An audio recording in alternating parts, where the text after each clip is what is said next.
Hi guys, good morning.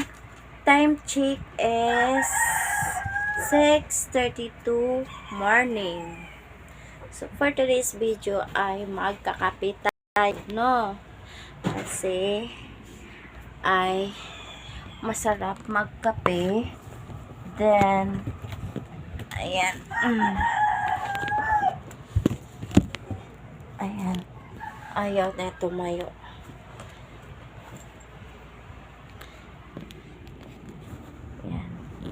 Kape.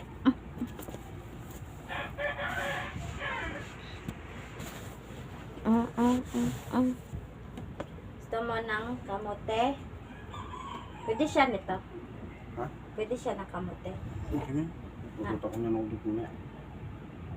Yuri mo. Si Yuri. Pwede. Maso dyan na naman sa sapin ko. Mamaya baka iiyan na naman yan, ha? Ito.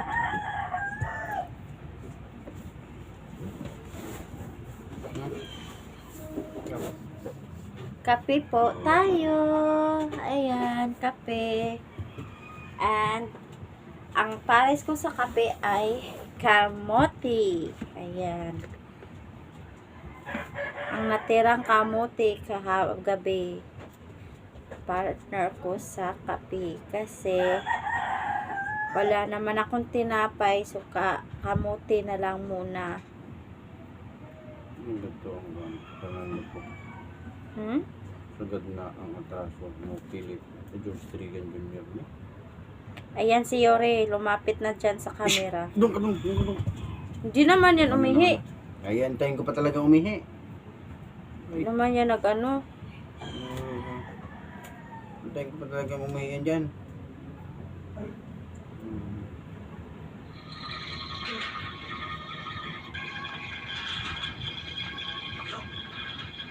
Kahinaan mo yan. Oy, alam mo nakita kang nag-vlog ko. Duwaw. Sa paunta karon.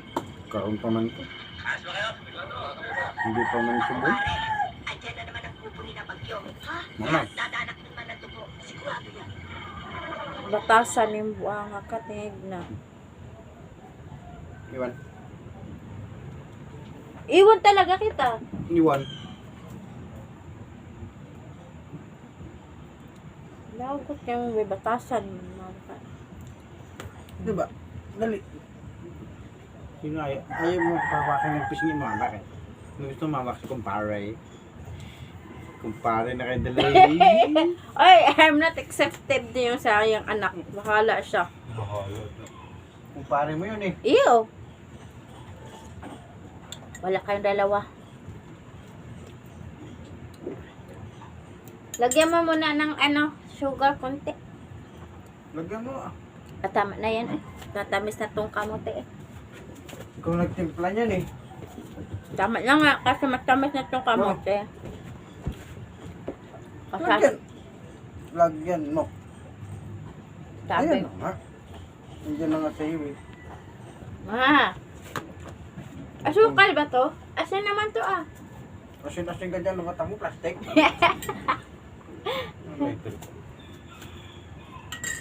Ah.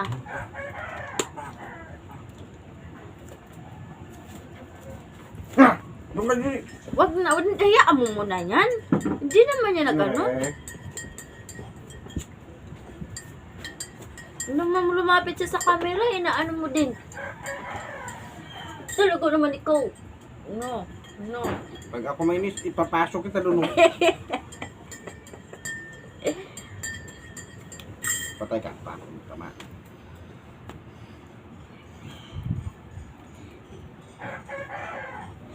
Coffee time! Coffee morning!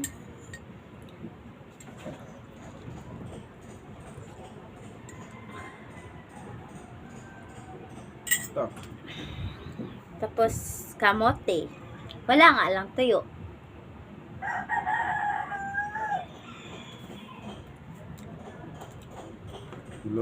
Bala. Yuri. Yuri. Patay ka.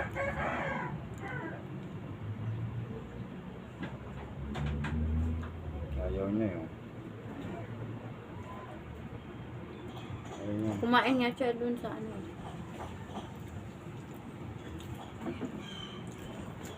Ayaw niya. Iikot mo doon na. Ilagay pa talaga sa pin ko dyan. Hindi ko naman nilagay. Sino ba nagsabi niya ilagay ko? Alam kong sa pin yan. Ipin mo ha. Gaganon niya na ang paa niya. Tapos yung paa niya. Ay, alam ko. Hindi ako ano. Hindi ako ano. Sagutin mo kung hindi mo nilagay dyan. Hindi naman talaga. Ba't nilagay ko ba? May nakita mo bang nilagay ko? Ganon. Gusto mo Oo. pinusupuhay tayong dalawa. Ay, bakit? Ha? No.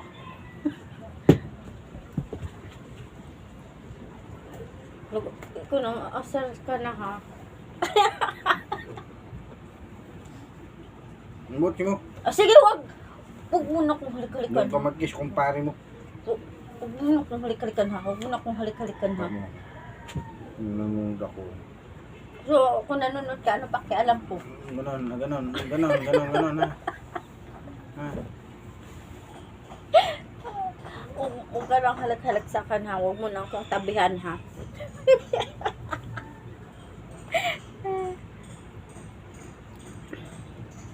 Hala, si Yore. Tingnan mo.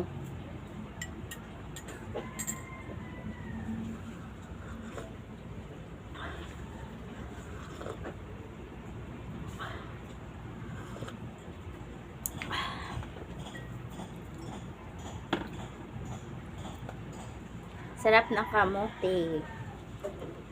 Kamote.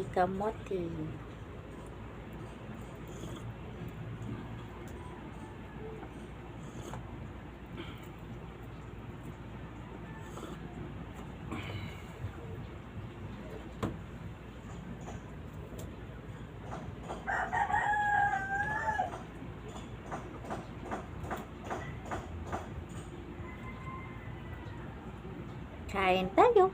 Magkakape at saka partner natin kamote. Ayan, busog na ako agad. Sobrang gutom ako hindi na ako nag-video kagabi sa kinakain at sa niluto ko.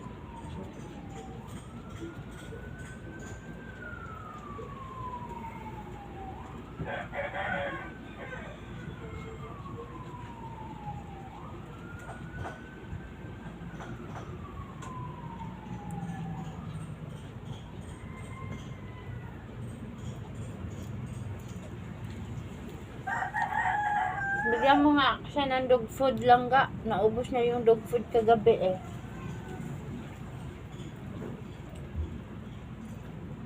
Bigyan mo nga ng dog food. Pakisuyo mo na.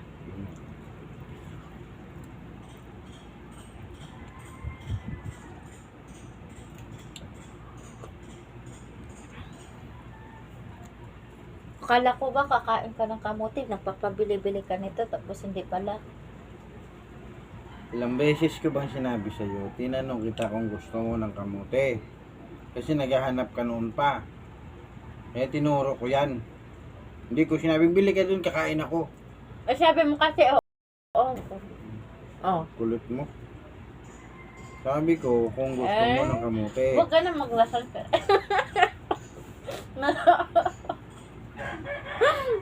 Tayo ka talaga. Huwag ka na maglasal pa.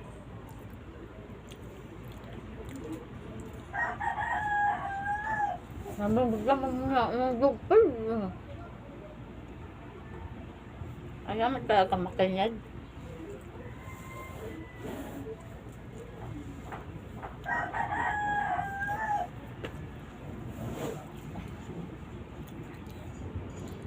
Sa Leyte, dati nakatira ko sa Leyte, bundok talaga yon.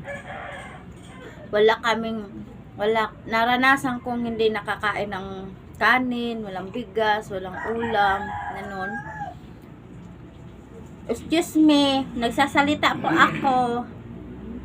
Excuse me. Nagsasalita po ako dun sa camera. Hi.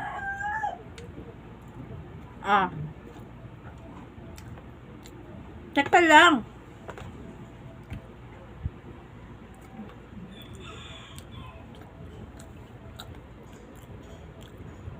Ay, Oh, ay. dati nakatira kami sa bundok sa Leyte. Naranasan kong hindi nakakain ng kanin, walang bigas, walang ulam. Doon, kayo rin. Doon, dali mo doon. Alam nyo ba? Pakibunot sa kanin ha. Ang kanin, Nagaha. kumatin ko. Oo. Ha? Ang kanin. Ang kanin na. Ang rice cooker nga pala. Ayusin mo kasi. Yung kanin mo nung sinububunot ko ba yung kanin?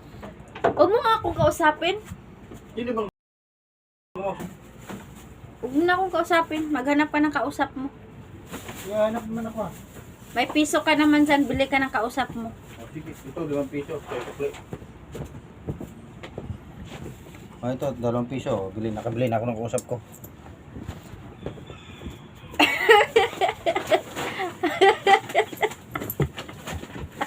Ewan ko sa'yo. Dati, yun nga, yan. Pabalik-balik na ako sa sinasabi ko. Ah, dali. Ito sa'yo. Nakatira ako sa bundok, sa Leyte, Ormoc, Leyte. Na, doon ko naranasan kung gaano talaga ang kahirap sa buhay. Na wala ka nang makain, wala ka nang masasaing, wala kang malutong ulam. Ako, naghanap ako ng paraan para makakain kami ng kanin. Nag-ano ko doon dati, nag-iigib ako ng tubig sa mga galon. Ang layo pa ng igiban. Tapos hindi pa.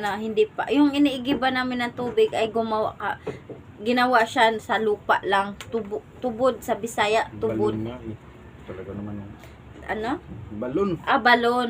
Sa Tagalog, sa balon. Sa Bisaya kasi tabay. Ayun. Balon na lumilipad. Iwan ko sa'yo. Tapos yun nga, pero masarap ang tubig sa balon kasi malamig siya inumin. Tapos yun, tumunog yung to. Ayun. Tapos yun nga, naranasan ko, naawa ako sa mama ko kasi walang pambiling yusi, walang pambiling kape. Yun. Pupunta ako dun sa kapitbahay. Ako kung may magpapaigib, mag-iigib ako. Naranasan ko dati yan. Dun talaga sa Leyte, ang naranasan ko sa hirap ng buhay, suffer, ambot na lang. Tapos, yun nga, pag hindi ako makahanap ng pera, hindi ako makahanap ng walang magpapaigib, tapos wala kaming makain, alam nyo ba, yung saging ng puro buto lang, pakol sa Bisaya, pakol, kinuha ko yan para may makain lang, pakol. Tapos yung saging na anong tawag dun sa saging langga na puro itim siya. Yung saging na sinasaing tapos Saba? hindi, daot siya pang saging na. Daot, diba? Yung sira na saging na hindi na siya makakain Hindi na talaga. pa rin makain sila. Anong tawag dun? Yung Sila saging, hindi na makain. yung saging na parang kulay na itim na hindi na siya talaga makakain. Kinakain ko yun para lang matustusan ko yung isang arang gutom namin. Tapos kung makaulam man kami, makatuyo man kami, 3 piraso ganun. Tapos yung ulo sa tuyo, hindi talaga namin itatapon. Hindi namin yan itatapon. Uulamin pa rin namin yan. Mga ilang araw yan. Mga ilang araw. Di talaga namin itatapon. Hirap talaga sa buhay namin doon sa Leyte. Naranasan ko talaga kahirapan. Kung anong kahirapan. Doon ako nasanay sa Leyte. Kung ano ang kahirapan. At paano magtrabaho. Kung anong klaseng trabaho na sa bahay. Doon ako natuto. Kasi dati, wala akong alam sa trabahong bahay. Wala talaga akong alam. Hindi ako marunong maghugas. Kung maghuhugas man ako ng pinggan, makabasag pa ako. Hindi ako marunong maglaba, talagang hindi ako marunong sa gawaing bahay dati. Hindi ako marunong magluto. Doon, pagpunta sa Leyte, doon ko na natuto. Doon na ko lahat ng gawain. Lahat ng kahirapan sa mga gawaing bahay, nagawa ko. Yun. Tapos, itong kamote, ilang araw na kinakain namin to. Niluto namin yung araw. Ilang araw pa to na hindi to maubos pag wala kaming makain na kanin. Hindi namin to matatapon kasi masasayangan kami. Totoo lang, sus, grabe. Experience ko dati dun sa Leyte, iwan ko lang. Kung naranasan ko man na dun sa Bohol dati, nakatira ko sa Bohol, wala akong na-experience dun sa Bohol sa kahirapan. Kasi lahat gusto namin dati maibigay nila ni mama sa amin. Hindi ko talaga na-experience sobrang kahirapan sa Bohol. Ang pinaka the best ko ang pinaka the best kong naranasan talaga dun talaga sa Leyte. Grabe, as in. Doon ko talaga, wala kang piso-piso, wala ka talagang kahit ni gas, wala talaga, as in zero. Wala. Tapos wala ka din doon malalapitan. Wala kang kamag-anak doon na ganun, itsira, wala kang mama. Grabe, as in. Pero, thanks God pa rin ako dahil nakasurvive pa rin kami. Yun. Thanks God pa rin ako dahil madiskarte akong tao, madiskarte akong babae na kung anong maisip kong gawing trabaho na makapira ako, mag-igib ako sa kapitbahay. Kung hindi naman, kung may magsasanggi ng mais, sasama kami, yun. Sasama kami, magsasanggi ng mais, at saka kung may ng mga humay, sasama kami, kahit saan. Talaga grabe. Tapos, dati, isang sakong bagol, binubuhat-buhat ko dati, mga bigat, binuhat ko, para lang magawa ng uling ng papa ko, ginagawa na ng uling. Pero ako, diring-dire ako sa mga dumi ng kalabaw. Ayun, matapakan ko, diring-dire na ako, iwan ko lang. Tapos, ulan, init, sinusulong namin yun. Grabe. Sobra. Doon ko talaga kung hindi ako nakarating ng Leyte or Moc Leyte, hindi ko talaga yan maranasan sa buhay ko. Hindi bumalik ka doon para maranasan mo ulit. Ba't ikaw ba kausap ko? Ayan, ang kausap ko, hindi Ba, ikaw. nagsasalita ba yan? Hindi nga siya nagsasabi, pero may hindi nakikinig mo naman. kausap yan, hindi nagsasalita yan. Ba't ikaw ba? Hindi naman kita nasabi kung huwag mo kong kausapin. Sabi mo huwag mo kong kausapin. Ayaw mo makausap sa'yo. Pag ako maiinis, tingnan mo. Hindi, wow. Aray!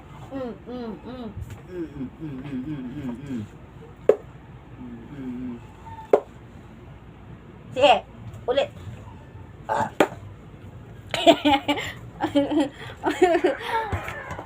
Bumili ka ng kausap mo kung wala kang Nakabili na kausap. ako 2 piso nga eh. Sinong binili mo? Uy, may...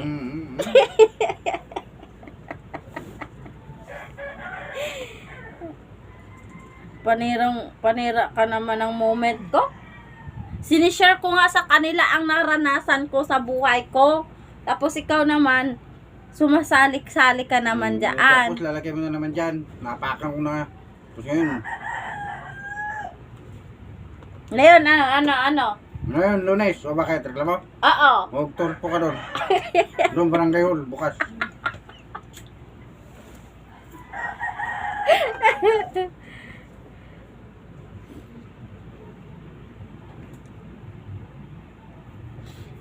Yun nga. Yun nga.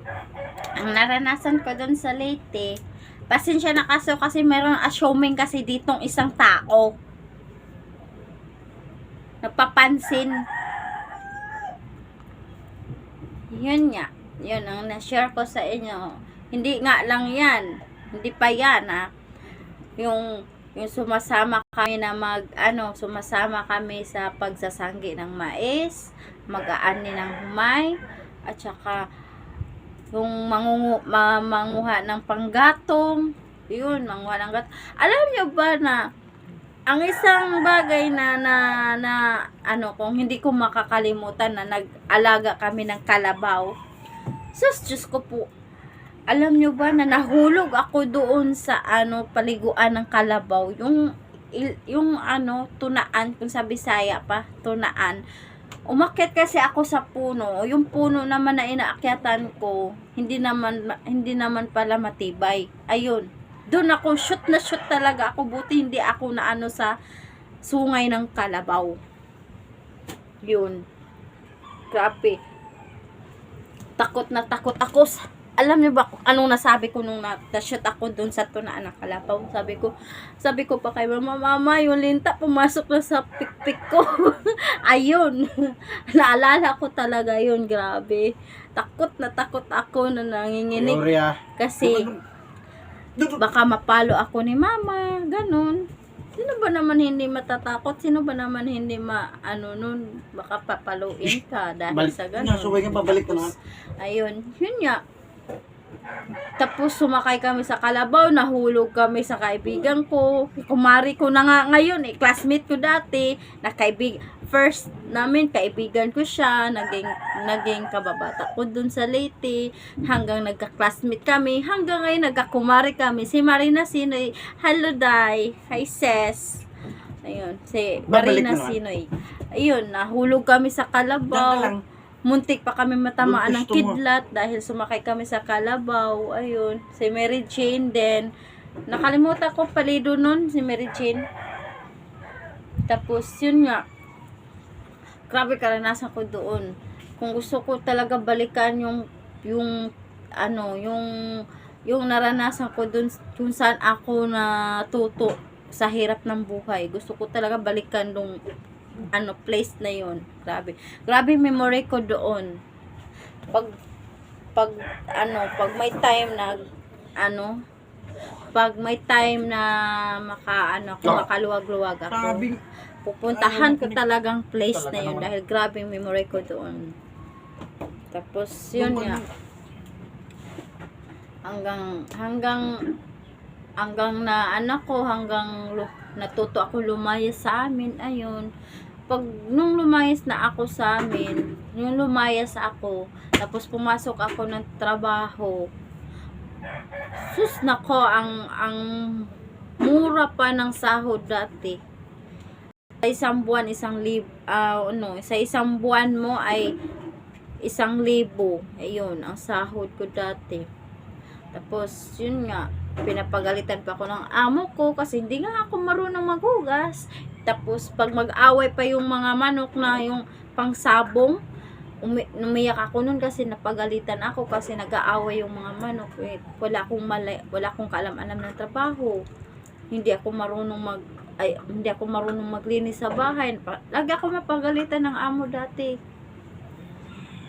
sa trabaho kasi maghugas nga lang ng pinggan, mababasag pa. Yun. Tapos mabasagan man ako ng pinggan, bawas sa sahod. O, diba? Tapos magkano lang yung sahod ko dati, 1,000 sa isang buwan. Tapos babawasan pa pag makabasag. O, di magkano na lang. Yun, grabe, as in, experience ko dati sa amin. Kumain lang ako ng kamote, nakwento ko na yung buhay ko, kung ano na experience ko doon sa Leyte. Naalala ko lang kasi, parang sarap balikan. Balikan mo. Sino ba yung kausap na? Ako ba talaga inaasar mo? Hindi sabi mo, sarap balikan. Di balikan mo doon. Ano ka ba? Uy! Mapalo na kita talaga ng hangir. Tingnan mo. Hindi ikaw ang kausap ko. Sarap talaga balikan yung nakaraan ko na buhay, nakagisnan kong kahirapan. Yung na-experience ko talaga, grabe. So, Yun nga lang, hindi ko naubos yung kamuti. At yun lang muna ang i-share ko sa buhay ko na naranasan ko. Kasi long story as in long story ang buhay ko dati. So, ngayon na, bye! At ako ay magpaalam na. Subscribe, click, share, and comment naman sa YouTube channel ko, Ana Kapobre Vlog, and Yuri Vlog, and Broken Vlog. Ayun. Don't forget notification bell para makasubaybay lagi kayo sa akong vlog. And follow, share, comment naman kayo sa FB Reels ko, Ana Kapobre Vlog Girl. Ayun. Bye! I love you all. At ako ay matutulog pa kasi hindi pa kami tulog. Kakauwi lang namin galing sa trabaho niya. So, I love you all. I miss you. Bye!